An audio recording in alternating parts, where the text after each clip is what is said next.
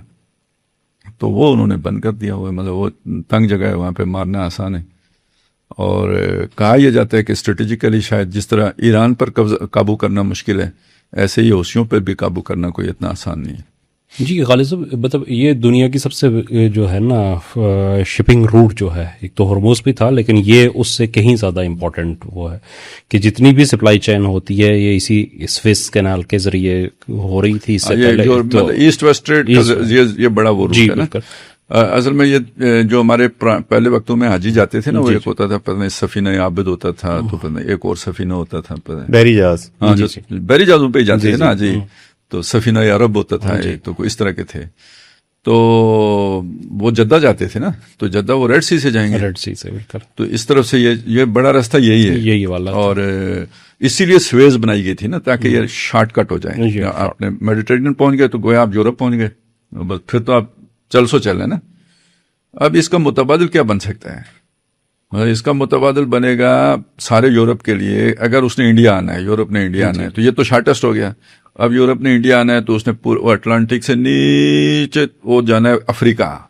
افریقہ کے آخری کونے پہ, جیسے یہ ادھر یمن کا آخری کونا ہے نا, وہ round the Cape of Good Hope جو ہے نا, ادھر سے آپ مڑیں گے اور پھر تقریباً اتنا ہی سفر اور طے کر کے تو آپ کہیں جو ہے نا انڈیا والی کھاڑی میں, وہ خلیج میں داخل ہوں گے.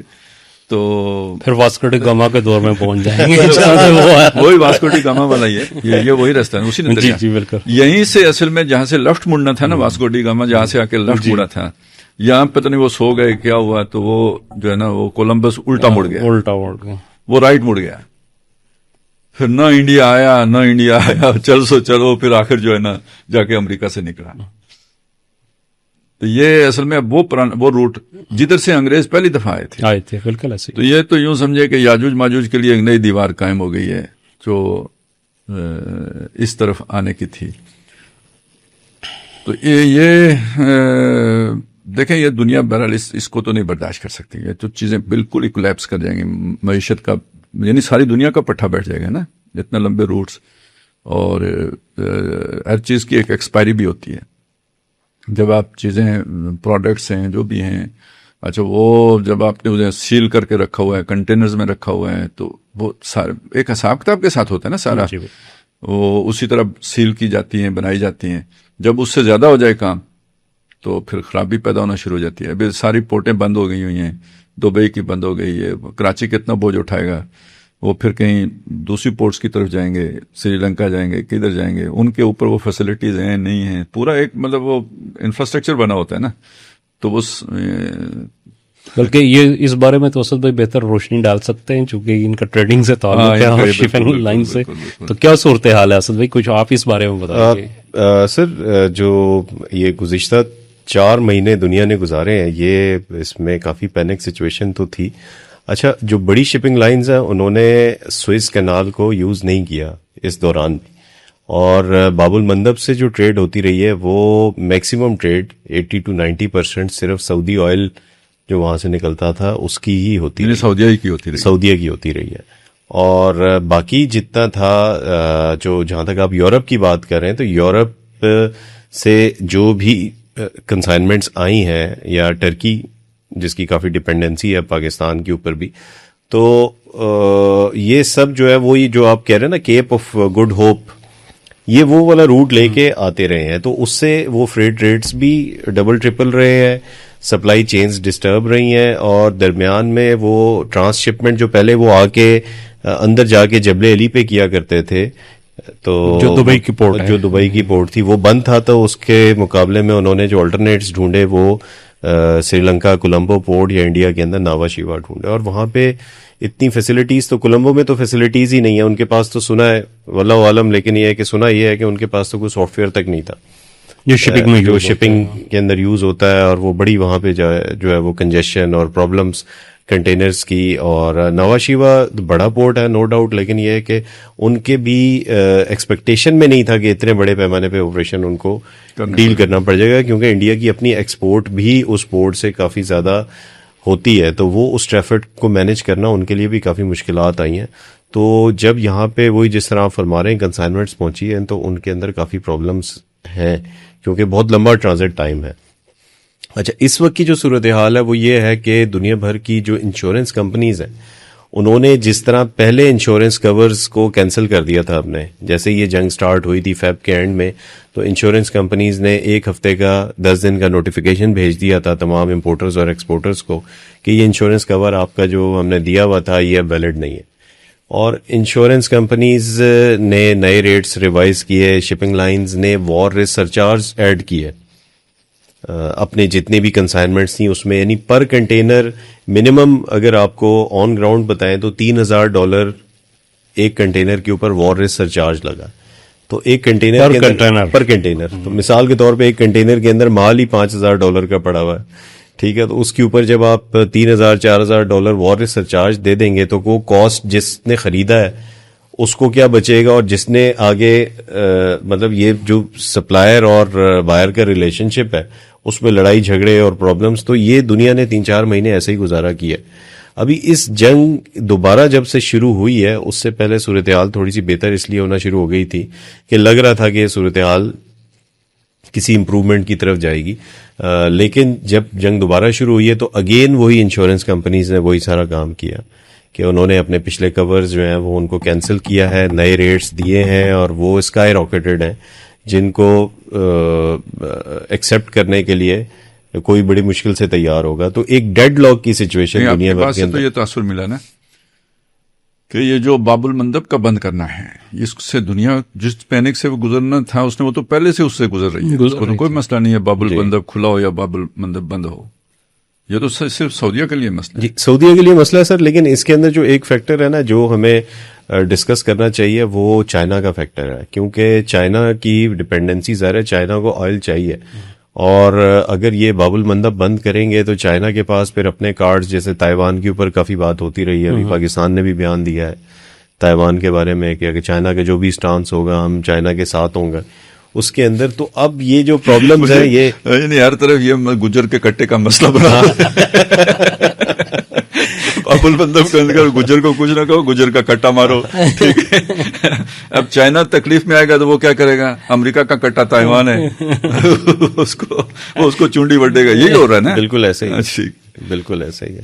تو بہرحال یہ اس وقت سچویشن جا رہی ہے, لیکن اس میں چائنا کا بھی جو رول ہے, ابھی تک تو چائنا نے یہ طے کیا ہوا ہے کہ ہم اپنی جو اکنامک پالیسی ہے اس کے تحت ہم کسی ایکٹیو وار کے اندر نہیں آئیں گے, اور چائنا جو ہے وہ پراکسیز کے ذریعے سے, چاہے وہ رشیا یوکرین ہو یا اسرائیل غزہ ہو یا اس وار کے اندر بھی پراکسیز کے ذریعے سے ہی چائنا آگے جا رہا ہے.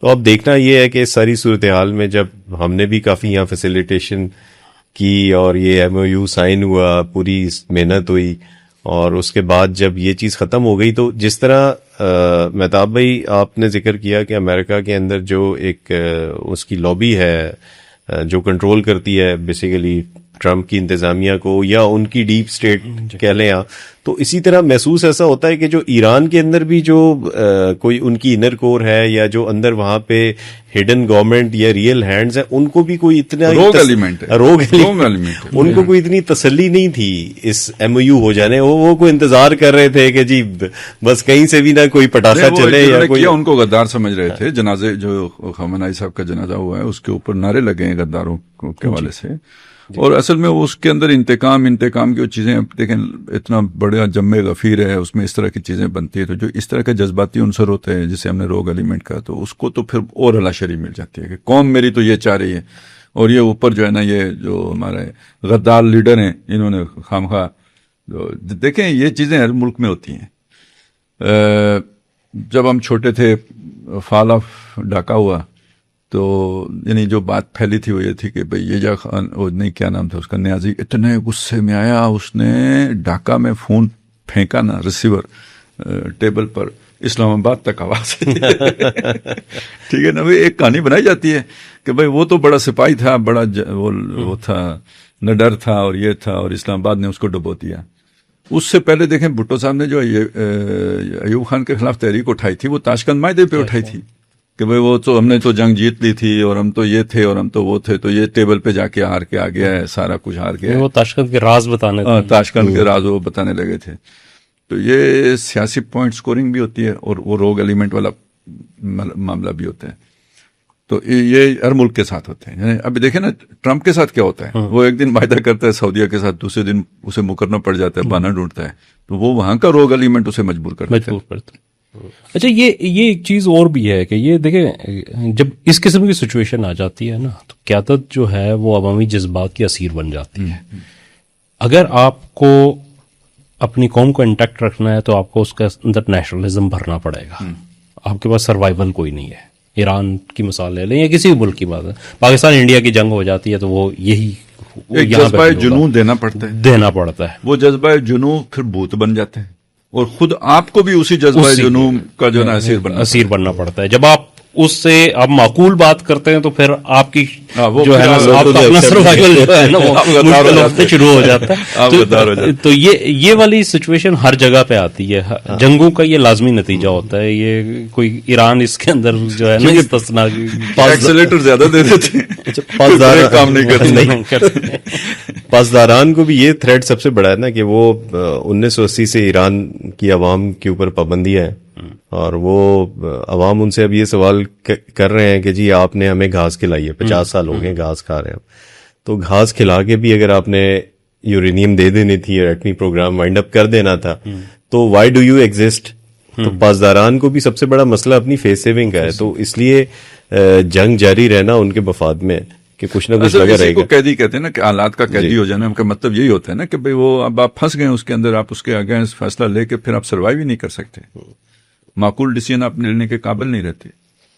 تو اب اس کے ساتھ اگر ہم تھوڑا سا جیسے ہمارے یہاں آہستہ آہستہ دھیرے دھیرے سہج مولانا فضل الرحمان صاحب پھنستے جا رہے ہیں. چلے ان کے اوپر سے ہم آئیں گے جب پاکستان کے حالات ہم ڈسکس کرتے ہیں. ہم تھوڑا سا چاہیں گے مہتاب بھائی سے کہ ہمیں نا ویسٹ بینک کے بارے میں بتائیں کہ وہاں پہ اسرائیل نے لیٹسٹ جو مووز شروع کیے ہیں. ایک تو غزہ کے اندر وہاں پہ بھی جو MOU سائن ہوا تھا تو وہ تو کبھی پریکٹیکلی امپلیمنٹیبل ہو ہی نہیں سکا. اس کو بھی وہ ہر دوسرے تیسرے دن وہاں پہ کوئی نہ کوئی اٹیک کر کے کوئی بلڈنگ گرا دیتے ہیں، کسی گاڑی پہ حملہ کرتے ہیں. لیکن اب ویسٹ بینک میں باقاعدہ جو انہوں نے وہ جو ان کا ایک کنٹینیوڈ پلان ہے کلینزنگ کا، اس کو آگے بڑھانا شروع کیا ہے. تو یہ بھی اس کے ساتھ ہمیں محسوس ہوتا ہے کہ یہ ان کی ایک جو براڈ پالیسی ہے اسرائیل کی، اس کے اندر اس کے اثرات جو ہے نا وہ نظر آتے ہیں. جی اسد بھائی، جو اس وقت صورتحال یہ ہے کہ اسرائیل جو جیسا آپ نے کہا کہ غزہ کے اندر تو حملے کر ہی رہا ہے. مطلب وہ کسی بھی موقع پہ ایسا نہیں ہوا کہ وہ جو پالیسی یا جو وہ سیز فائر والا ایک معاہدہ ہوا تھا اس کے اوپر عمل درآمد ہوا. لیکن اس دوران ہوا یہ ہے کہ بڑے پیمانے پہ جو کلینزنگ کا عمل جسے آپ نے کہا، اور اس کو جو کچھ فلسطینی ذرائع ہیں انہوں نے نیو نکبہ کا نام بھی دیا ہے. نکبہ جیسے 1947 میں 48 کے اندر جب اسرائیل بنا تھا تو بڑے پیمانے پہ فلسطینیوں کو ان کے گھروں سے بے دخل کیا گیا تھا، جسے نکبہ کہا جاتا ہے. تو یہ سے بھی نیو نکبہ کا نام دیا جا رہا ہے کہ یہ اسی طریقے سے ہے. اس میں ایک پیٹرن ہے ان کا کہ فوج کی زیر نگرانی جو سیٹلرز ہیں وہ سویلین لوگ جاتے ہیں، آبادیوں میں گھستے ہیں، لوگوں کو مارتے ہیں، ان کے گھروں کو، املاک کو، فصلوں کو آگ لگا دیتے ہیں. جو زیتون کے باغات ہیں انہیں کاٹ کے درخت پھینک دیتے ہیں اور انہیں مجبور کیا جاتا ہے. اگر وہ ریزسٹ کرتے ہیں تو پھر جو فوج ان کے ساتھ ہوتی ہے وہ ان لوگوں کو اریسٹ کرنا شروع کر دیتی ہے، ان کو پکڑتی ہے، وہ پھر بلڈوزر لے کے آ جاتے ہیں اور پورے گاؤں کو ملیا میٹ کر رہے ہیں. بظاہر تو اس کی وجہ یہ ہے کہ اسرائیل جو وہ ڈو اور ڈائی والی سچویشن کے اوپر ہے، اسے یہ نظر آ رہا ہے کہ دنیا کے اندر اس کی ایکسیپٹنس وہ کم سے کم ہوتی جا رہی ہے. خود امریکہ کے اندر بھی شاید ٹرمپ گورنمنٹ یہ آخری حکومت ہوگی جو غیر مشروط حمایت کرتی تھی اسرائیل کی. اس کے بعد وہاں پہ چیزیں مشکل ہوتی جا رہی ہیں، جیسے کہ وہاں پہ کئی قراردادیں آ چکی ہیں پارلیمنٹ میں جس کا اس سے پہلے تصور نہیں تھا. اگرچہ کہ اب جو ہے تک وہ پاس نہیں ہو سکی کوئی بھی بل جو ہے اسرائیل کو ملنے والی امداد کے خلاف جتنے بھی بلز آئے ہیں وہ سارے ریجیکٹ ہوئے ہیں.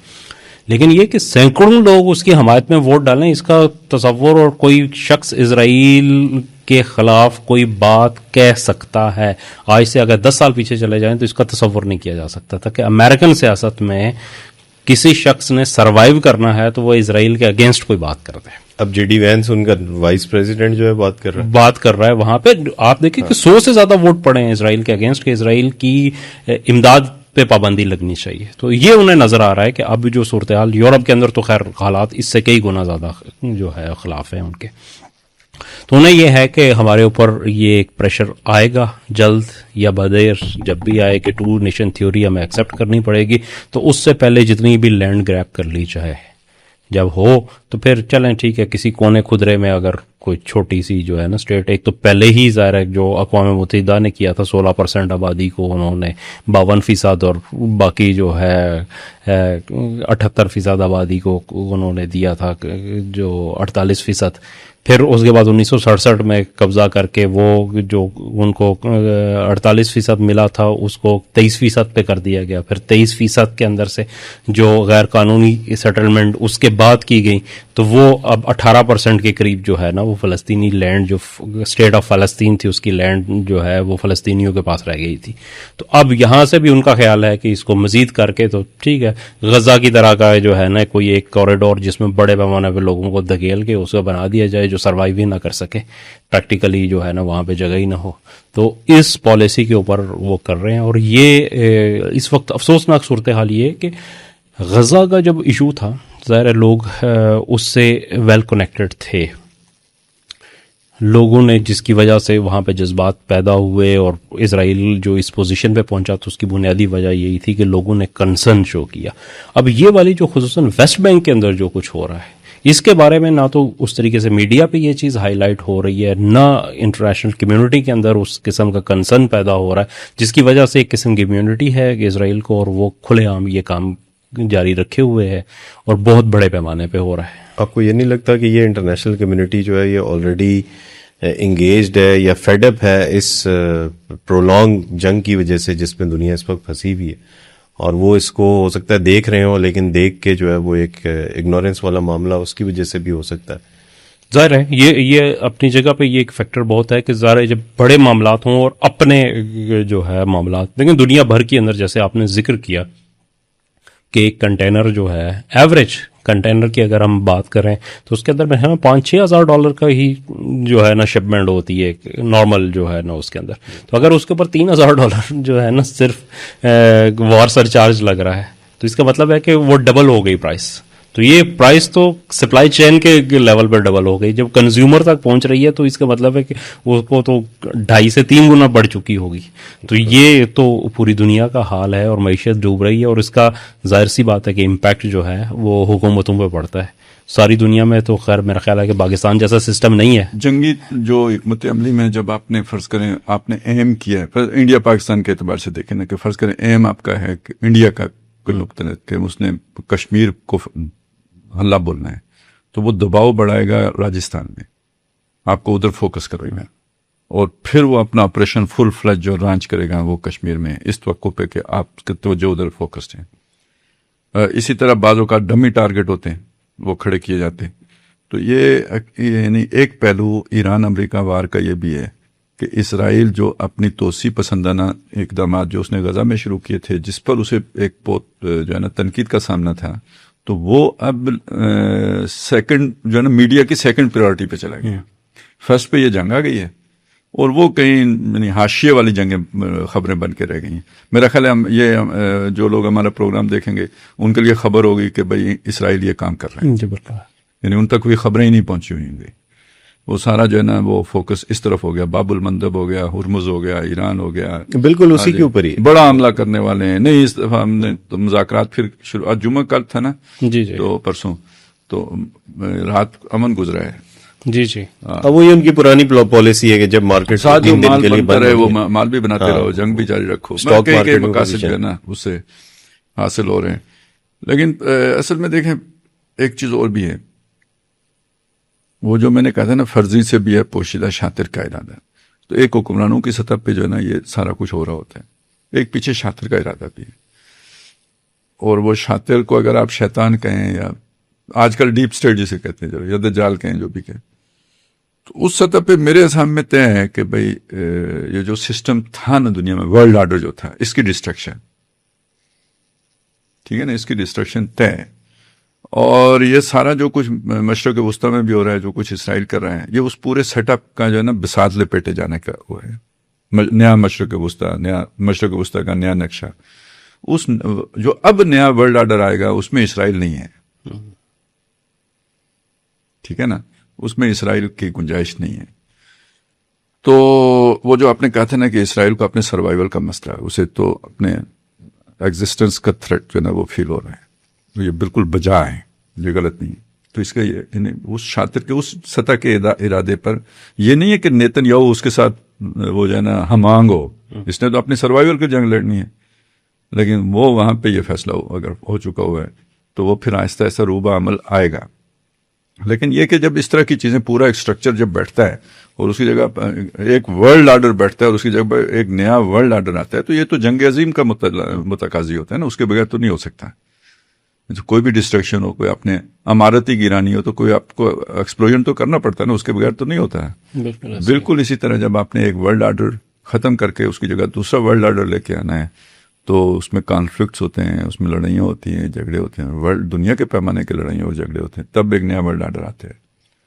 تو یہ جو تھرڈ ورلڈ یعنی یہ نیو ورلڈ آرڈر کی بات ہے, یہ تھرڈ ورلڈ وار کا بھی ایک یعنی یوں سمجھیے کہ خوبصورت نام ہے, جس کے پردے کے اندر بالکل وہ چیز موجود ہے. ایک آرڈر کی جگہ دوسرا آرڈر وہ دھماکہ خیز صورتحال کا متقاضی ہے. ٹھیک ہے. اچھا, کچھ چیزیں سر ایسی بھی ہوتی ہوں گی جو جیسے آپ جس کا ہمیشہ حوالہ بھی دیتے ہیں کہ فرضی شاطر اور شیطان ڈیپ اسٹیٹ, تو بہت ساری چیزیں ان کی ایکسپیکٹیشن کے بغیر بھی یا کیلکولیشن کے بغیر کچھ نئی سامنے آ جاتی ہوں.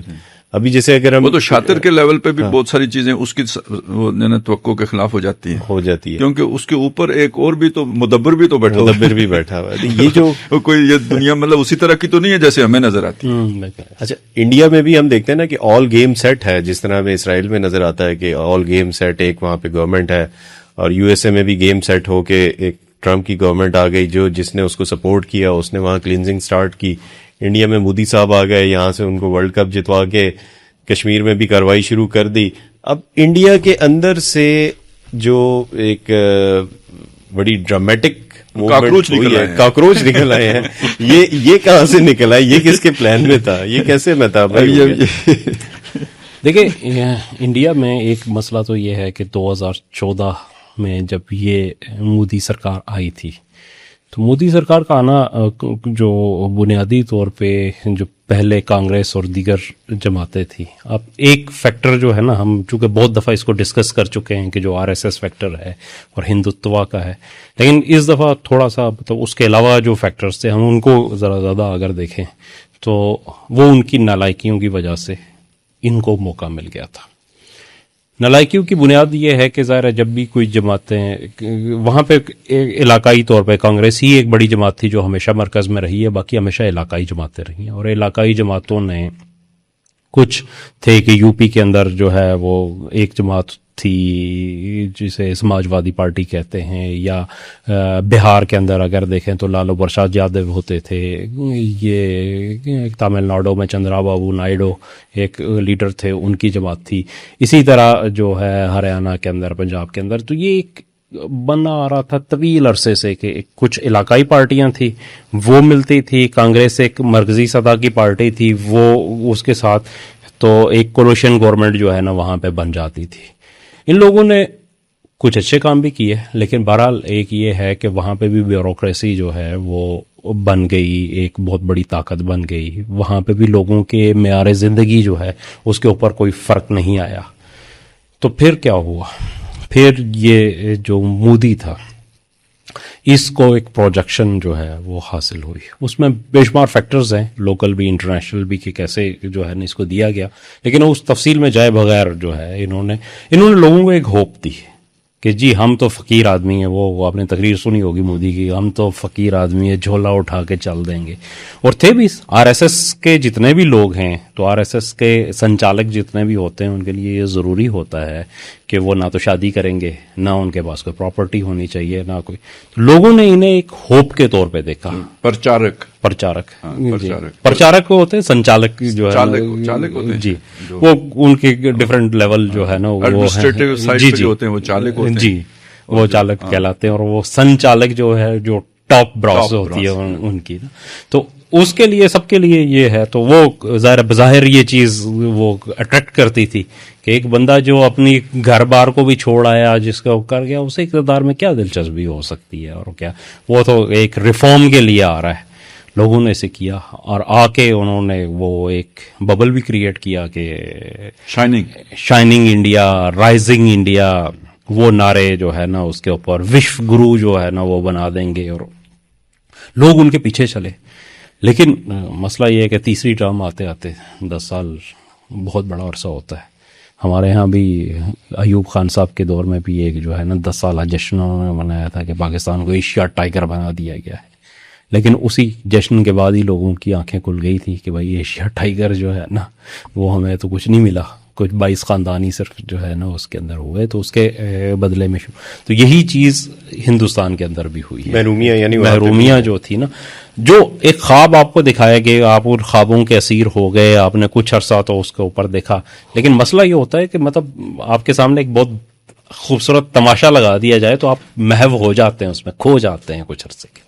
لیکن پھر آہستہ آہستہ وہ جو آپ کی جو فطری ضروریات ہوتی ہیں، جو بھوک لگتی ہے، تو پھر بندہ سوچتا ہے بھائی میں کتنی دیر تماشا دیکھ سکتا ہوں، بھوک کے لیے تو کھانے کے لیے چاہیے. تو وہیں پہ اور مزے کی بات یہ ہے کہ یہ یوتھ ہی تھی جس نے مودی کے جو تھے، بے شک یہ تھے، اور آپ نے بڑی اگر ان کی پیچھے وہ دیکھی ہو کہ کس طریقے سے نوجوان ان کے ساتھ جو ہے نا وہ نکلے تھے. لیکن آ کے انہوں نے کیا کیا، انہوں نے کارپوریٹس کو مزید وہاں پہ اسٹرانگ کیا. اس کے بعد پھر جو ہے وہ کارپوریٹس کے ذریعے انہوں نے میڈیا کو قابو کیا. میڈیا کو کنٹرول کرنے کے بعد انہوں نے جوڈیشری کو کنٹرول کیا. فوج کے اندر کرمنلائزیشن جو ہے وہاں پہ اس کو پروان چڑھایا، اور انہوں نے اپنے طور پہ یہ کر لیا کہ اب جو ہے وہ کھیل ہمارے ہاتھ میں ہے، اب کوئی مقابلے میں ہے ہی نہیں، ہم ہمیشہ کے لیے رہیں گے. لیکن پھر وہ نیچرل پروسیس جو ہے کہ وہ جو لوگ تھے، جو عوام تھی، اس کو جب نہیں مل رہا، اور اس میں بھی انہوں نے یہ کیا تھا کہ وہ جو جیسے ہمارے ہاں بے نظیر انکم سپورٹ پروگرام میں وہ دیا جاتا ہے نا 3,000 5,000 روپے، تو یہ بھی وہاں پہ 5 کلو آٹا اور دالیں اور چاول جو ہے نا وہ سستے ریٹ پہ لوگوں کو دیتے تھے. تو گاؤں دیہات میں یہ چیز بکتی ہے، یہاں پہ بھی بکتی ہے. پیپلز پارٹی اسی کی بنیاد کے اوپر پورا سندھ جو ہے نا ان کے قبضے میں ہے، اور رورل ایریاز کے اندر، اور یہی چیز وہاں پہ بھی بک رہی تھی. لیکن جو اربن کلاس تھی وہاں کی، اس کے اندر جو ہے نا وہ ایک جو ظاہر ہے جو اربن کلاس ہوتی ہے وہ سوچنے سمجھنے والے لوگ ہوتے ہیں. یونیورسٹیز کے اسٹوڈنٹس جتنے تھے، جو کالجز کے اسٹوڈنٹس تھے، وہ نکلے. وہ بہانہ اس دفعہ جو ہے وہ تو ایک پیپر لیک کا تھا، چونکہ وہ 2-3 سال سے مسلسل یہ ہوا کہ وہاں پہ جیسے ہمارے یہاں میڈیکل ٹیسٹ ہوتے، اسی طرح نیٹ کا ایک ایگزام ہوتا ہے وہاں پہ، تو اس کا پیپر لیک ہو جاتا تھا. تو پیپر لیک ہونے کی وجہ سے ظاہر ہے جو لوگ محنت کرتے تھے وہ رہ جاتے تھے، اور جو خرید لیتے تھے وہ پیپر تو وہ پاس ہو جاتے تھے اس کے اندر. تو میرٹ کے اوپر تو وہ لوگ آ گئے اور سیٹس ان کو مل گئی. تو جو بیچارہ غریب آدمی جو محنت کر رہا ہوتا تھا وہ اس کا حق مارا جاتا تھا. تو اس بنیاد کے اوپر یہ لوگ نکلے. شریف آدمی ہو سکتا ہے، وہ امیر بھی، ہاں شریف آدمی، تو وہ اس بنیاد پہ نکلے. لیکن یہ فرسٹریشن جو ہے یہ انڈر کرنٹ تو نظر آ رہا تھا ایک عرصے سے کہ اس کے اوپر اب یہ نکل کے آ گیا ہے. آج کی ڈیولپمنٹ جو یہ ہوئی کہ بہرحال جو ان کا بنیادی مطالبہ تھا وہ مان لیا گیا کہ وزیر صاحب نے ریزائن کر دیا وہاں سے، اور اس کے بعد جو ہے بظاہر یہ تو ہو جائے گا ختم. لیکن یہ جو چیز اب نکل کے آئی ہے، یہ جن جو بوتل سے باہر نکلا ہے، اب بی جے پی کا سروائیول اس کے بعد وہاں نہیں ہے، یا اس پالیسی کا سروائیول وہاں پہ نہیں ہے. دیکھیں انہوں نے جو پوری کی پوری سیاست ان کی تھی وہ ہندو مسلم اینٹی پاکستان اس کے اوپر کھڑی تھی. وہ رام مندر کا ایشو، وہ کشمیر کا ایشو، وہ جو کچھ بھی تھا وہ اسی 2 ایشوز کو یہ لے کے بناتے تھے. لیکن اس پوری تحریک نے جس طریقے سے، یہ صرف دلی کے اندر تو بڑے پیمانے پہ پروٹیسٹ ہوا، لیکن اس کے علاوہ بمبئی میں بھی اتنا ہی بڑا پروٹیسٹ تھا. اس کے علاوہ جو بہار میں اس سے بڑھ کے وہاں پہ پروٹیسٹ ہوا، اور پورے ملک میں اس کا ایک جو ہے نا اثر محسوس کیا گیا. تو وہاں پہ یہ جو بنیادی بی جے پی کے جو سٹانس تھے، پولیٹیکل سٹانس، وہ اینٹی مسلم اینٹی پاکستان، وہ کہیں پہ بھی نہیں تھے. ان سے الگ جو ہے نا گراؤنڈ ریالٹیز کے اوپر یہ سارے تھے، اور جس سے ایک یہ امید ہے کہ اب بی جے پی کی سیاست جو ہے نا یہاں سے وہ اس نہج پہ پہنچ گئی ہے کہ یہ وقتی طور پہ تو ظاہر ہے ان کی ڈیمانڈز پوری کر دی، احتجاج ختم ہو جائے گا، لیکن فیوچر بی جے پی کا یہاں پہ ختم ہو گیا ہے۔ خالد صاحب، پاکستانی نوجوان یہاں پہ بھی کاکروچ ہیں تو کافی۔ اصل میں دیکھیں ایک بات ہے کہ اس سبق کیا ہے پاکستان کے میں، ایک تو یہ ہے کہ بھائی دیکھیں سیاسی جدوجہد کیسے کی جاتی ہے، وہ سبق سیکھنے کا، اور وہ جلاؤ گراؤ نظر آتش کر دو، توڑ دو پھوڑ دو، اس کے مقابلے میں دیکھیں نا وہ جمے رہو ڈٹے رہو۔ ایسے بھی آپ نے کلپس دیکھے ہوں گے ادھر کہ وہ بالکل سامنے کھڑے ہیں، مار رہے ہیں، وہ جوابی کاروائی کو نہیں کر رہے ہیں، مارو اور مارو اور مارو، یہ وہ پھر مارنا چھوڑ دیتا ہے پولیس والا جو ہے نا، مار مار کے مارنا چھوڑ بھی دیتے۔ تو ایک تو یہ سیکھنے کی چیز ہے، لیکن ایک سمجھنے کی چیز ہے۔ آج کل ہمیں بھی آرٹ اسٹیٹ کا نشہ چڑھا ہوا ہے، یہ سمجھنے کی چیز ہے۔ ویسے دیکھیں جو جمہوریت ہے نا وہ اس کا غلغلہ زیادہ مغرب میں اٹھا ہے، لیکن بنیادی طور پہ یہ مغرب کی شے نہیں ہے، یہ پروڈکٹ مغرب کی نہیں ہے، اس نے کہیں سے لی ہے، اڈاپٹ کی ہے۔ مغرب کے جو وہاں کا مزاج ہے نا، جیسے وہ اصل میں اس میں جمہوریت ہے نہیں، مزاج میں نہیں ہے، انہوں نے اپنے نظام کے طور پر اسے اڈاپٹ کیا ہے، ان کے مزاج کا حصہ نہیں ہے۔ وہ ٹرمپ کا مزاج ہے مغرب کا، اصل جو وائٹ سپریمیسی بھی اب سامنے آ رہی ہے، یہ وہ اس میں ذرا برطانیہ تھوڑا سا جو ہے نا وہ تھا، نہیں تو فرانس کو دیکھیں، پرتگالیوں کو دیکھیں، جو دنیا میں جنہوں نے آ کے کالونیاں بنائی ہیں، انتہائی جو ہے نا وہ فاشسٹ قسم کے لوگ تھے یہ سارے ہی۔ برطانیہ کون سا کام تھا؟ جمہوریت کی کہتے ہیں جی یونان سے ابتدا ہوئی ہے، تو وہ تو اس لیے کہ بھائی وہ سقراط نے وہ بات کے لیے، ارسطو نے اور افلاطون نے جو باتیں کی اس کی وجہ سے، اور یونان چونکہ مغرب میں تھا تو اس لیے انہوں نے اس کو بہت اوپر بھی اٹھایا ہے، وگرنہ دنیا میں جمہوریتیں اس سے پہلے رائج تھیں، ٹھیک ہے نا۔ اب یہ مارکس کا بڑا نام ہو گیا، حالانکہ یہ مارکس تو یہ جو ہے نا وہ آج سے کتنا زیادہ سے زیادہ 250-300 سال پہلے کی شخصیت ہے، جبکہ ایران کا جو فلسفی تھا جو تقریباً وہی باتیں اس نے کی تھی جو مارکس نے کی، مصدق، وہ نبی صلی اللہ علیہ وسلم سے بھی کوئی 150 سال پہلے کی شخصیت ہے، مصدوقیت جس کے، ہاں جی، مصدقیت اور مارکسزم میں کیا ٹھیک ہے۔ تو میں اصل میں کہنا یہ چاہتا تھا نا، جن کے اس میں نا مٹی میں شامل ہے نا جمہوریت یا مزاج میں شامل ہے نا، وہ بر صغیر ہے، یہاں کبھی کوئی ایک حکومت نہیں رہی ہے، یہ تو مسلمانوں نے آ کے ایک حکومت بنائی ہے، یا وہ جو اشوک کا کوئی جو یہ وہ کہتے ہیں وہ کتنا ایک دور ہے اس کا، باقی یہ راجواڑے رہے، اور یہ مل جل کے رہنا اور مطلب کو ایگزسٹنس، اور یہ آخر انہوں نے یہ چیزیں سیکھی ہوئی تھیں، لڑائیاں بھی ہوتی تھی لیکن یہ کہ بہرحال رہتے تھے، بالکل ٹھیک۔ اچھا، رواداری کتنی تھی کہ بھئی ہندو مت بھی ہے، ادھر مسلمان بھی ہیں، ان کے سارے فرقے بھی ہیں، تو 1000 سال مسلمان اور ہندو اکٹھے رہے ہیں۔ یہ تو انگریزوں نے آ کے ان کو پٹیاں پڑھائیں گے بھئی مسلمانوں نے تمہارے اوپر بڑے مظالم کیے، مگر نہ مسلمانوں اور ہندوؤں کے درمیان کوئی اس طرح کا مسئلہ تو تھا نہیں بالکل۔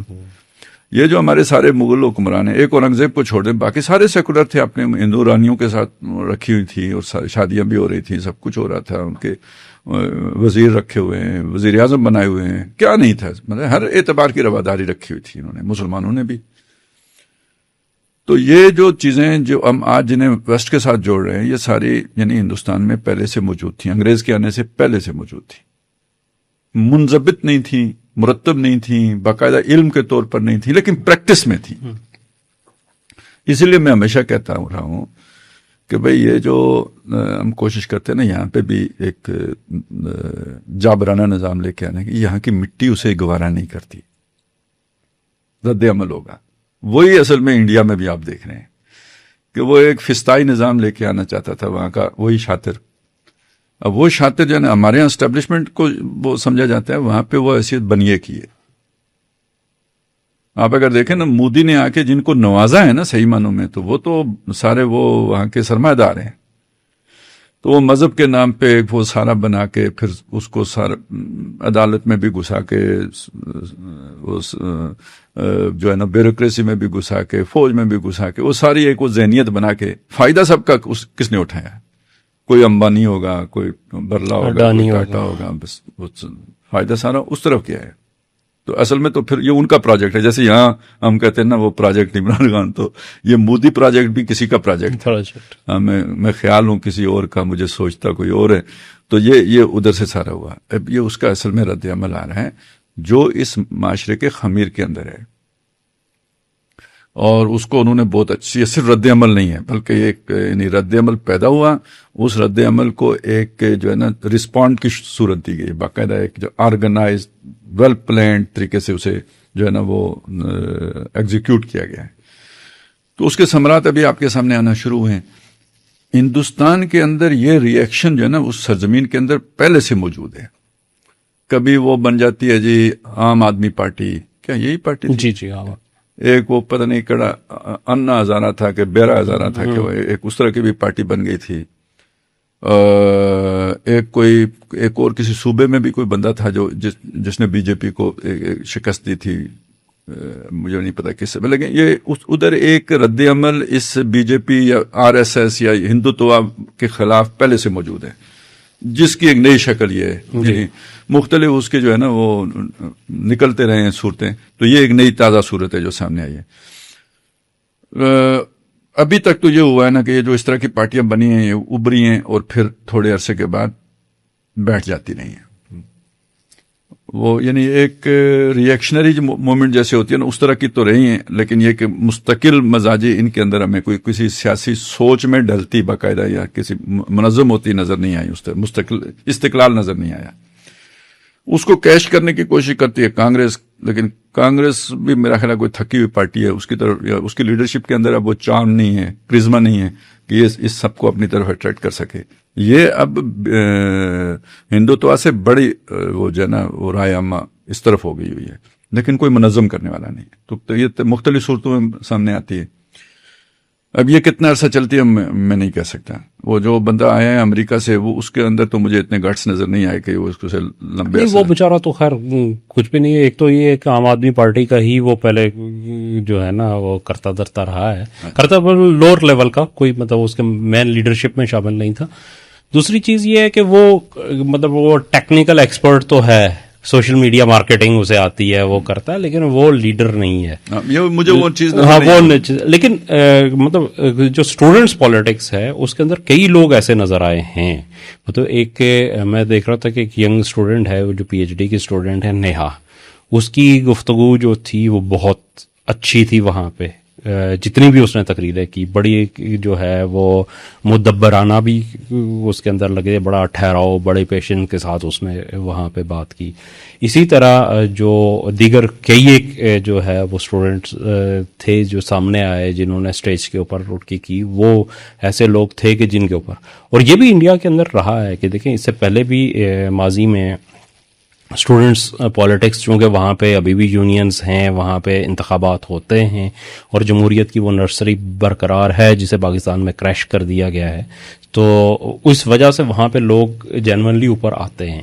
تو وقتی طور پہ بہرحال ہو سکتا ہے کہ ظاہر ہے یہ کوئی سیریس اٹیمپٹ نہیں ہے, یہ پارٹی بھی کوئی مطلب پارٹی تھوڑی ہے کہ کاکروچ جنتا پارٹی, یہ تو ایک تنزیہ سا جو ہے نا وہ جو چیف جسٹس کے ریمارکس کے اوپر وہ بنایا گیا تھا اور اس سے وہ پاپولر ہوئی اور پھر وہی نام استعمال ہوتا رہا. لیکن مستقبل میں یہ چیز ہے کہ اب بہت سارے لوگ سامنے آ گئے ہیں جن سے لوگ جڑ گئے ہیں, جن کے پروفائلز کے اوپر ان کی فالوئنگز اب ملینز میں ہو گئی ہے, ان کی بات لوگ سننے کے اوپر جو ہے نا وہ آ گئے. اور مجھے جس چیز سے سب سے زیادہ خالص صاحب ہوپ نظر آتی ہے نا وہ یہ ہے کہ یہ سارے ینگ لوگ ہیں, یہ وہ لوگ ہیں جو انڈیا کا مستقبل ہے آگے, اور یہ کم از کم اس مائنڈ سیٹ سے باہر نکلے ہوئے ہیں وہ جو بہت ایک وہ جسے آپ نے بنیا کہا نا مفاد پرستانہ مائنڈ سیٹ, کیونکہ اس سے پہلے جتنی بھی چیزیں تھی اس کے پیچھے موٹیوز کچھ اور ہوتے تھے, جینونلی کچھ بھی نہیں تھا. وہ ایون بی جے پی کے خلاف بھی ہوئے تو وہ انہیں وہ جو ہے نا ان کے ساتھ اتحاد کرنے میں بھی کوئی مسئلہ نہیں تھا جب ان کے اپنے جو ہے نا وہ فلفل ہو رہے ہوں. جیسے ہمارے بڑے محب وطن ہوتے ہیں لیکن وہ جب وہ دوسری طرف سے آفر زیادہ لگ جائے تو وہ اگلے دن پارٹی تبدیل ہو جاتی ہے نیا پٹا پہن کے, تو وہ نئی بات کرنا شروع کرتے ہیں. یہی چیز وہاں پہ بھی تھی. لیکن یہ جتنے لوگ ہیں اور یہ بہت بڑی تعداد ہے, آپ یہ دیکھیں کہ یہ مطلب کم از کم 20-25% ووٹرز ہیں یہ لوگ, تو ان کی جو مائنڈ سیٹ ہے اس کا مطلب ہے کہ اب فیوچر جو ہے وہ انڈیا کا کم از کم برائٹ اس حوالے سے نظر آ رہا ہے. تو مجھے تو خیر اور بھی ہیں کہ یعنی انڈیا بہت بڑا پوٹینشیل رکھنے والا ملک ہے، اور یہ انڈیا کی بدقسمتی تھی کہ بی جے پی جیسے لوگ جو ہے نا ذہنیت کے لوگ اس کے اوپر مسلط تھے، اور لیکن یہ کہ اگر وہ ہوا نا تو اس کا پھر ایجوکیشن بھی اسی ریٹ پہ ہوگی نا، دوسری طرف وہ بھی پڑے گا. تو یہ ایک چیز یہ بھی ہو سکتی ہے کہ لوگ پھر غور کریں، سوچیں، سمجھیں، چیزوں کی طرف جائیں. سب سے زیادہ جو ہے نا اس ہندوتوا کے متاثرین میں مسلمان ہیں، تو ان مظلوموں کو دیکھ کے اگر اسلامی تعلیمات کو کوئی اسٹڈی کرے تو یہ بہت بڑی کنورجن بھی ہو سکتی ہے انڈیا کے اندر اس اعتبار سے. اور یہ بہرحال دیکھیں، ہم ایک بات کہتے ہیں نا کہ پاکستان جو ہے نا وہ عرب کے لیے ایک بہت بڑا سہارا بنے گا آگے جا کر، تو یہ پاکستان اور انڈیا دونوں بھی تو ہو سکتے ہیں. یعنی اللہ کی قدرت سے تو کچھ بھی بعید نہیں ہوتا نا، یہ چیزیں اس طرح بھی آگے بڑھ سکتی ہیں، واللہ عالم. خیر، تو یہ بہرحال اس کو جو ہم کہہ رہے تھے ہمارے لیے سبق یہ ہے کہ حد سے بڑا ہوا جبر جو ہے نا وہ رد عمل پیدا کرتا ہے. تو آپ اس کا نظام جو بھی مرضی بنائیں، بادشاہ بھی ہو نا، وہ اگر پارٹیسپیٹو سٹائل سے چلے گا تو قوم اس کے ساتھ ہوگی. وہ اگر اتھارٹی کو مسلط کرے گا تو یہ والا ریئیکشن پیدا ہوگا. اسی طرح اگر فسطائیت جمہوریت کے راستے بھی آئی ہوئی جیسے بی جے پی کی آئی تھی تو وہ معاشرے کے لیے قابل قبول نہیں ہوتی. ٹھیک ہے نا. تو یہ جو ایک ون پارٹی رول کا تصور ہم جو ہے نا وہ چائنا ماڈل بہت سارے لوگوں کو پسند ہے، پریزیڈیم یہ وہ، اس کے ساتھ اگر آپ بے شک خوشحالی کو بھی جوڑ دیں، جیسے چائنا میں خوشحالی ہے، کوئی شک نہیں کہ خوشحالی ہے، لیکن وہی بات ہے کہ بریڈ تو ملتی ہے، بھونکنے کی اجازت نہیں ہے. تو پھر کتا جو ہے نا وہ مشرقی جرمنی سے مغربی جرمنی ہجرت کرنے پہ اپنے آپ کو مجبور پاتا ہے، کیونکہ اسے کھانے پینے کے بعد جو ہے نا وہ شور مچانے کا بھی دل کرتا ہے. تو یہی معاملہ انسانوں کا، خوشحالی ہے اور بولنے کی اجازت نہیں ہے. تو سماجی عوان ہے نا یہ، تو اس نے صرف کھانا پینا ہی تو نہیں ہے. تو وہ جو اس کی دوسری انسٹنکٹ ہے نا وہ پھر بے قرار ہوتی ہے، وہ پھر اس کا ریئیکشن پیدا ہوتا ہے. تو اس لیے یہ ذرا جو بھی ہے نا، صرف کھانا پینا یا اچھا یعنی معیشت میں اچھا ہو جانا یہ کافی نہیں ہوتا. انسان کو گریٹیفیکیشن کے لیے اظہار معافی ضمیر کی بھی ضرورت پیش آتی ہے. گھٹ کے مر جاؤں یہ مرضی میرے صیاد کی ہے، کھلاتا ہے پلاتا ہے لیکن چاہتا یہ کہ بولوں نہ، گھٹ کے مر جاؤں. تو نہیں، بولنے کی اجازت ہے، بول کے لب آزاد ہیں تیرے. یہ اگر صورت کوئی ریاست اختیار کرتی ہے تو وہ اصل میں ایک ویلفیئر اسٹیٹ کے تصور پر پوری اترتی ہے. اس کے بغیر اونٹوں پہ سلک سی کے نا لوگوں کے اور زبانوں کے پہ تالے ڈال کے آپ ویلفیئر اسٹیٹ نہیں قائم کر سکتے. اس میں اسی طرح کی ڈسٹریکشن پھر کھڑی ہو جاتی ہے. سر، پاکستان میں بھی جو یہ آوازیں اٹھانے کا اور آوازیں دبانے کا سلسلہ جو ہے وہ تواتر کے ساتھ جاری ہے. اور مولانا فضل الرحمان صاحب جو ہے وہ جب سے یہ رجیم چینج ہوئی تھی ایک بڑی توانا آواز سمجھے جاتے تھے، اور تھے بھی کہ وہ ہمیشہ سے انہوں نے جو ہے نا وہ جمہوریت کی بات کی اور محب وطن ہونے کی حیثیت سے بات کی، اور پروف بھی کیا انہوں نے وقت کے ساتھ ساتھ انہوں نے چیزوں کو، پیچھے جو بھی محرکات تھے.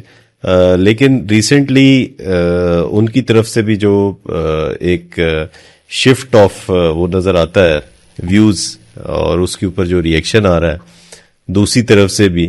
تو پاکستان میں جو جمہوری قوتوں سے جن لوگوں کو امید ہے یا مستقبل کے حوالے سے، ملک جو اتنے چیلنجز میں، جہاں ایک طرف کے پی کے ہے، وار زون بنا ہوا ہے، بلوچستان میں آلریڈی پرابلم چل رہا ہے، اب کشمیر ایکٹیویٹ ہو گیا پولیٹیکلی انسٹیبل کے حوالے سے، باہر سے جو ہے وہ انڈیا تیار بیٹھا ہے، افغانستان جو ہے انہوں نے تو ڈی این اے ملا دیا انڈیا کے ساتھ، ادھر سے ایران جو ہے وہ بالکل ایک امریکہ کے ساتھ انگیج ہے. تو یہ اندر جو کرتا دھرتا ہے ہمارے یا سوچنے سمجھنے والے ہیں، تو وہ کیا پالیسی بناتے ہیں یہ ہمیں کوئی سمجھ نہیں آتی کہ یا تو یہاں پہ ہمارے یہاں لوگ جو ہیں وہی اتنے ان کو بولنے کا شوق ہے یا غلط بولتے ہیں، یا جو پالیسی بنانے والے ہیں ان کو یہ سمجھ ہی نہیں ہے کہ لوگوں سے کس طریقے سے ڈیل کرنا. خیر، لوگ تو غلط بولتے ہی ہیں، لیکن مولانا فضل الرحمان غلط نہیں بولا کرتے.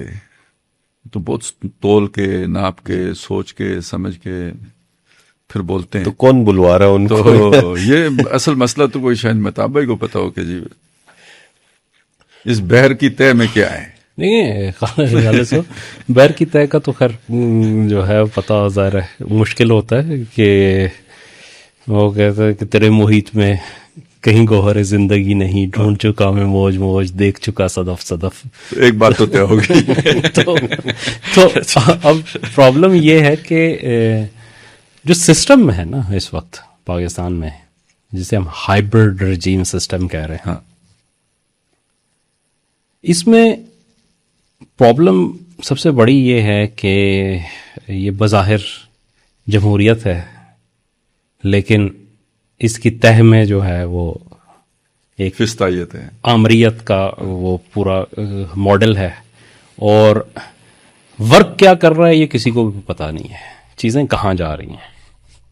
ایک اچھی بات وہ یہ کہ وہ انڈیا والے ببل کی دوبارہ آپ آ جائیں اس کے اوپر، کہ انڈیا بھی جب آیا تھا تو وہ وشو گرو اور وہ سارے رائزنگ انڈیا، یہی چیز ہمارے ہاں بھی ایسے ہی ہے. پاکستان بڑی ترقی کر رہا ہے، JF-17 جو ہے نا، ہم دنیا میں گاک لائن لگا کے کھڑے ہوئے ہیں. امریکہ اور ایران کی ڈیل ہوتی ہے تو ہم جو ہے اس کے ثالث ہم ہوتے ہیں، بینیفیشری ہو گئے.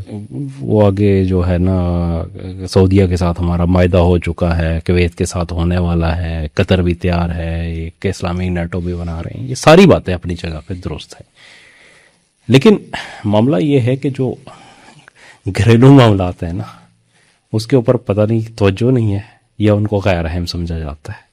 وہ ایک شاعر تھے انڈیا کے، دلی کے، خاور دہلوی صاحب، تو ان کا ایک شعر تھا کہ ہم سے جب حل نہ ہوئے اپنے ذاتی مسئلے تو ہم نے پھر حل کیے آفاقی مسئلے. تو یہاں پہ بھی معاملات ایسے ہی ہیں کہ ملک کے اندر جو چیزیں ہو رہی ہیں اس کو حل نہیں کیا جا رہا. اب بیوروکریسی جو ہے وہ بڑھتی جا رہی ہے، اس کے جو مراعات ہیں، اور اس کا ابھی پھر انہیں ایک بہت بڑا انسینٹیو دیا گیا ہے کہ ملک کے اندر بڑے انہوں نے خدمت کی ہے، جو ایک مہینے کا جو ہے انہیں ایک ایکسٹرا بونس دیا گیا کہ بجٹ میں فلاں فلاں محکموں نے اچھی کارکردگی دکھائی تھی تو انہیں وہ بجٹ پھر جو ہے وہ 150% کسی کو اناؤنس دے دیا، کسی کو 200% اناؤنس دے دیا، کسی کو 300% سے بھی اوپر جا چکے ہیں. باقی جو عیاشیاں ہیں وہ تو اپنی جگہ پہ ہیں جو ان کو دی جا رہی ہیں. سیاست میں بھی اسی طرح نوازا جا رہا ہے لوگوں کو، مطلب پورے کا پورا سسٹم جیسے ہم نے دیکھا تھا کہ اس کے اوپر اپنی جگہ پہ، چونکہ ماضی کی بھی ہماری روایات یہی رہی ہیں، کوئی اس دفعہ تبدیلی نہیں ہے. لیکن بہرحال یہ بھی ہے کہ جس طریقے سے MKM کو جتوایا گیا کراچی سے، اس کی کوئی مثال نہیں ملتی کہ آپ جس کے تیسرے نمبر پہ بھی ووٹ نہیں ہو تو اس کو آپ سیٹس جو ہے اناؤنس کر کے دے دیں. پیپلز پارٹی کو مختلف حلقوں کے اندر جس طریقے سے دی گئی، پھر یہ سارا سسٹم بنایا گیا، تو اس سسٹم کے اندر کوئی چیز بھی چل نہیں رہی، کوئی چیز بھی پراپرلی ورک کرنا، کوئی کل پرزا جو ہے پوری مشین کا وہ ٹھیک طریقے سے کام نہیں، ہر ایک اپنی جگہ پہ لڑکھڑا ہی رہا ہے. تو اب وہاں پہ فرسٹریشن کے ڈفرینٹ لیول ہیں، اور خصوصاً وہ لوگ کہ جن تک اس کے جو ہے نا ثمرات نہیں پہنچ رہے، تو وہ اس کے اندر جو ہے نا وہ فیل کرتے ہیں کہ بھائی یہ کیا بات ہوئی. مطلب میں کہوں کہ اسد بھائی کے پاس کون سے سرخاب کے پر لگے ہوئے ہیں، گل پھینکے اوروں کی طرف بلکہ ثمر بھی، اے خانہ برانداز چمن کچھ تو ادھر بھی. تو یہ جو چیز ہے یہ ہو رہی ہے. اور پھر ایسا لگ رہا ہے ایک اور چیز جو میں اس کو مطلب سمجھ رہا ہوں کہ شاید یہ ہمارے لیے بڑی نقصان دہ ہے، کہ یوں محسوس ہوتا ہے کہ موجودہ جو بھی مقتدرہ ہے، جو لوگ اس سے ہم آہنگ ہیں، ان کے لیے تو ہر چیز جائز بھی ہے، کھلی ہوئی بھی ہے، ان کے لیے ہر سہولت میسر ہے، اور جو لوگ ان سے ہم آہنگ نہیں ہیں ان کو دیوار سے لگانے کی پوری کوشش دانستہ یا نادانستہ کی جا رہی ہے. تو اس کا رد عمل بھی جو ہے نا اپنی جگہ پہ موجود ہے. یہ بہت سارے فیکٹرز ہیں جنہوں نے مل کے یہاں پہ کر دیا گیا ہے. اب اور پھر ایک اور آخری بات میں اس میں یہ کہوں کہ آپ نے جیسے ہندوستان کی بات کر رہے تھے آپ، تو میں اس کو ایک اور نظریے سے بھی دیکھ رہا تھا کہ جب ہم نے ایک جملہ جو ہے نا اکثر پڑھا تھا کہ بدترین جمہوریت بھی بہترین جمہوریت سے بہت بہتر ہوتی ہے، بہترین آمریت سے بہت بہتر ہوتی ہے. تو یہ چیز ہمیں ہندوستان کے تناظر میں نظر آئی. دیکھیں ایک وہ دشمنی کی ایک جو ہے نا اینک کو ایک سائیڈ پہ رکھ کے ذرا تھوڑی دیر کے لیے اس کو دیکھیں کہ وہاں پہ اتنے بڑے پیمانے، آپ نے کہا کہ وہاں پہ جو ہے نا وہ ہوا کیا کہتے ہیں لوگوں نے مار کھائی، لیکن صرف ماری نہیں کھائی، ریئیکٹ بھی ہوا وہاں پہ مختلف جگہ پہ. مطلب ان کے مطابق جو ہے نا وہ 400 سے زیادہ گاڑیاں ٹوٹی ہیں وہاں پہ پولیس کی، زخمی ہوئے ہیں لوگ ہزاروں کی تعداد میں، جو ان کے سرکاری رپورٹس ہیں کہ اتنے لوگ جو ہے نا ان کے سیکورٹی اہلکار زخمی ہوئے ہیں.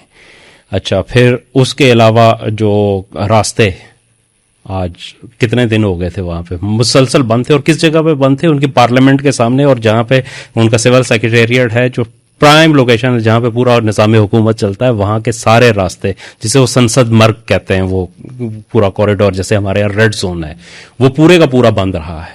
لیکن اس کے باوجود بھی کاکروچ جنتا پارٹی کو کالعدم نہیں قرار دیا انہوں نے. وہاں پہ انہوں نے دہشت گردی کے کوئی قوانین جو ہے وہ لاگو نہیں کیے، وہاں پہ گولی نہیں چلی، ٹیئر گیس اور لاٹھی سے آگے کی کوئی بات وہاں یعنی پہ آپ نہیں یہ ہوئی کہنا ہے. چاہتے ہیں کہ ہماری حکومت سے کم از کم مودی سرکار بہتر نکلی. ہاں میں اس لحاظ سے یہ بات کہنا چاہ رہا ہوں کہ بالکل ببونگے دوہل یہ بات کہنا چاہ رہا ہوں کہ اس چیز سے سیکھنا چاہیے. اور ہماری آمریت سے جو ہے نا ہندوتوا کی آمریت ہلکی ہے.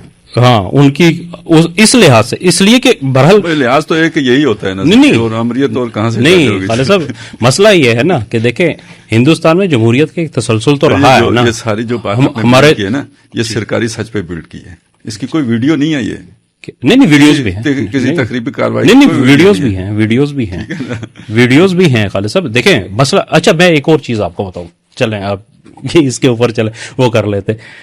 ہوتا کیا ہے ہمارے ہاں بھی کیا احتجاج جو کرنے لوگ نکلتے ہیں وہ سارے جو متشدد ہوتے ہیں؟ ایسا نہیں ہوتا. مطلب میں آپ کو بتاؤں، یہ جس جگہ ہم بیٹھے ہوئے ہیں، میں جیو میں جاب کرتا تھا، جیو کی چھت پہ ہم کھڑے تھے، یہ تھا وہ خاکے جب بنے تھے توہین رسالت والے فرانس میں، چارلی ہیبڈو ایک میگزین تھا، اس کے اندر یہاں سے ایک بہت بڑا جلوس جو ہے آ رہا تھا، مختلف مساجد سے، جمعے کا دن تھا اور وہاں سے یہ آگے جو ہے نا اس کو بند کیا ہوا تھا. اچھا وہ جلوس آیا وہاں سے پیچھے سے چلتا، وہ ہم چھت پہ کھڑے ہوئے ہم اسے ریکارڈ کر رہے تھے. ہوا یہ کہ اس جلوس یہاں پہ پہنچا، آگے کنٹینر تھے وہ کھڑے ہو گئے، وہ لوگ نعرے بازی کر رہے ہیں. ان میں سے کچھ لوگ جو ہے نا کنٹینرز کے اوپر چڑھ کے انہوں نے پتھر مارے. دوسری طرف جو ہے نا وہ پولیس تھی، وہ دوسری طرف کھڑی تھی، انہوں نے پتھر مارنا شروع کیے کنٹینرز کے اوپر سے، دوسری طرف چھلانگے لگا کے نیچے اتر گئے، ادھر سے ٹیئر گیس کی شیلنگ شروع ہو گئی. یہاں سے لوگ بکھر گئے، وہ درمیان میں جو راستے بنائے تھے پولیس اندر آئی، انہوں نے لوگوں کو پکڑنا شروع کیا، وہاں سے کیا. اچھا ہم چونکہ اوپر بیٹھے ہوئے دیکھ رہے تھے تو ہم نے دیکھا کہ وہ جو لوگ کود کے گئے تھے وہ جا کے وہاں پہ سائڈ پہ بیٹھ کے، تو ان کے لیے گاڑی آئی، انہوں نے کھانا لگایا اور وہاں پہ بیٹھ کے وہ کھانا کھا رہے ہیں، پولیس اس طرح کر رہی ہے.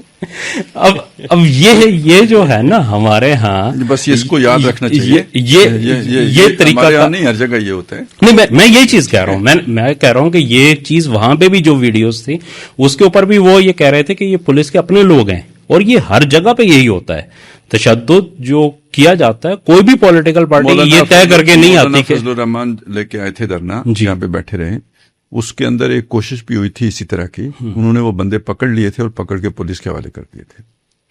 ایسا یہ آپ کے پاس یہ استعداد ہونی چاہیے. اصل میں جو سڑک پہ آیا ہے نا، تو اس طرح کی تخریب کاری کو روکنا اس کی ذمہ داری میں شامل ہو جاتا ہے. پولیس کی ذمہ داری بھی ہے، لیکن وہ تو یہ کوشش کرے گی کہ آپ تخریب کاری پر آئیں. انتظامیہ کی کوشش یہ ہوگی تاکہ آپ کے اوپر وہ سارے الزامات لگیں.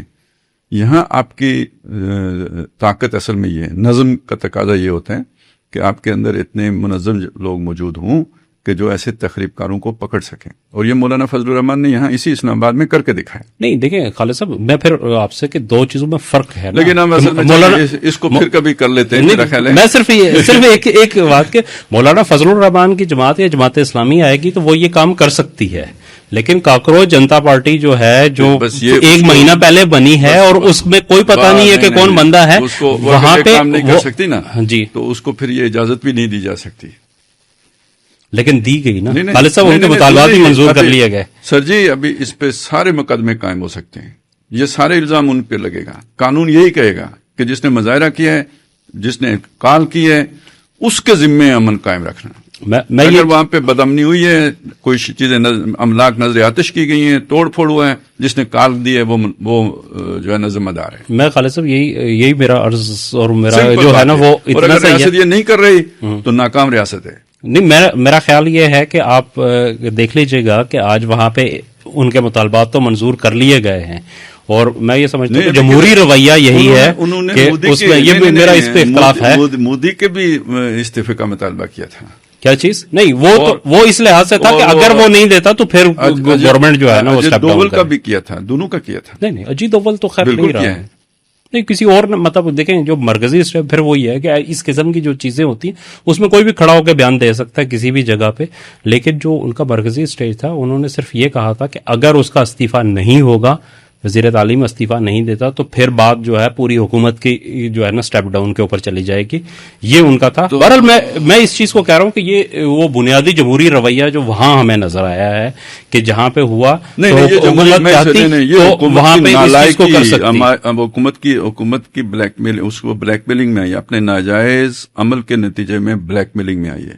یہ اس کی سیاسی سودے بازی ہے، یہ جمہوری رویہ نہیں ہے. جمہوری رویہ وہی ہے کہ جب جہاں غیر لا قانونیت ہوئی ہے اس پر جو ہے نا قانون کی عملداری ہو، یہ جمہوری رویہ ہے. قانون کو کمپرومائز کرنا یہ کوئی جمہوری رویہ نہیں ہے. یہ دوسری اپنے سے طاقتور فستائیت کو قبول کرنا ہے یا اس کے ہاتھوں بلیک میل ہونا ہے. دیکھیں پھر اب یہ خیر موضوع کچھ اور ہے. جب کسی نے بھی قانون ہاتھ میں لیا تو فستائیت کس کو کہتے ہیں؟ نہیں، فستائیت کہتے کسی کو جو کسی قانون کی رعایت نہ کرے. خالد صاحب میں یہ کہہ رہا ہوں حکومت اگر قانون توڑتی ہے تو فستائیت ہے، تو اگر کوئی عوامی پارٹی توڑتی ہے تو وہ جمہوریت ہے. نہیں، قانون میں پھر آپ سے عرض میری یہ ہے کہ دیکھیں آپ جب یہ ہو رہا ہے، آپ یہاں مظاہرہ کر رہے ہیں اپارا چوک میں، ٹھیک ہے، بلو ایریا میں آ کے توڑ پھوڑ ہوتی ہے اور حکومت کہتی ہے کہ جناب یہ ان کے لوگ تھے جنہوں نے آ کے کیا، فرار ہو گئے یہاں سے. ہم تو یہ کھڑے ہیں. تو یہی تو بات آپ کی بات جمہوری رویہ یہی ہے سر کہ نہیں پہ کھڑے ہو کے کہوں دیکھا میرے شیروں نے اب پارا میں آگ لگائی ہے، اس کے بعد جب مجھے پکڑے گردن سے میں کہوں وہ میرے شیر نہیں میرے گیدڑ تھے. نہیں خالد صاحب، اگر تو دیکھیں اس نے ایکسپٹ کیا ہے پھر تو الگ بات ہے، لیکن ایکسپٹ نہیں کیا جاتا. یہ جن کی آپ وکالت کر رہے ہیں وہ کرتے ہیں، انہوں نے نہ کیا ہوگا. اصل بات یہ ہے. اب آ جائیں مولانا فضل الرحمان کی بات ہو رہی تھی. جی میرے جو بات ہے نا کہ ایک بات تو وہی ہے کہ بھائی جو متاب بھائی نے کہی ہے کہ کچھ کی طرف تو اس نظام کے اثرات جا رہے ہیں، کچھ کی طرف نہیں جا رہے ہیں. آپ مولانا فضل الرحمان صاحب کو اینٹی اسٹیبلشمنٹ کاؤنٹ کریں تو آپ کی بہت بڑی نادانی ہے، نہ سمجھیے. یہ وہی مولانا فضل الرحمان صاحب ہیں جس کو آپ غیر جمہوری رویے کہتے ہیں نا. پرویز مشرف کا جو دور ہے نا اس سے بڑھ کر فستائی نظام کوئی بھی نہیں تھا مذہبی حلقوں کے لیے. لال مسجد کے آپریشن ہوئے، سوات میں آپریشن ہوا، سارے جو وزیرستان میں آپریشن ہوا، امریکہ کا ساتھ دیا گیا.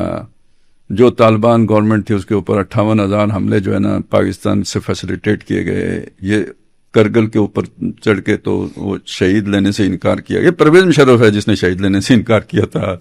اس پرویز مشرف کے سب سے بڑے حمایتی مولانا فضل الرحمان تھے، آخر دم تک رہے. یہاں تک بھی رہے کہ جب نواز شریف نے لانگ مارچ نکالا تھا، یاد ہے آپ کو، وہ جو لاہور سے نکلے تھے تو شیخو پورہ میں آ کے وہ ہو گیا تھا. اس دن جب وہ لاہور سے چلا تھا، افتخار چودھری کے دور کی بات، افتخار چودھری کے دور کی بات ہے، جب وہ لانگ مارچ لاہور سے چلا تھا تو کامران خان کا پروگرام جو جیو پہ آیا کرتا تھا، کیا نام تھا اس کا؟ آج کامران خان کے ساتھ. تو اس نے لائن پہ لیا تھا مولانا کو. مولانا نے اس وقت بھی دھمکی دی تھی کہ اگر یہ جو ہے نا اس طرح کے جتھے نکال کر ریاست کو جو ہے نا وہ کیا گیا تو جتھے اور بھی نکال سکتے ہیں، پھر ریاست نہیں چل سکتی. ٹھیک ہے، آخری دم تک وہ اسی مشن کا حصہ رہے جو پرویز مشرف کا تھا. اسے انہوں نے وردی کے ساتھ صدر قبول کیا، اسے LFO کیا تھا، LFO ہی تھا، وہ کر کے دیا. یعنی یہ کہ جو اس نے 1999 میں غیر آئینی قدم اٹھایا تھا اس کو آئینی تحفظ دینے میں مولانا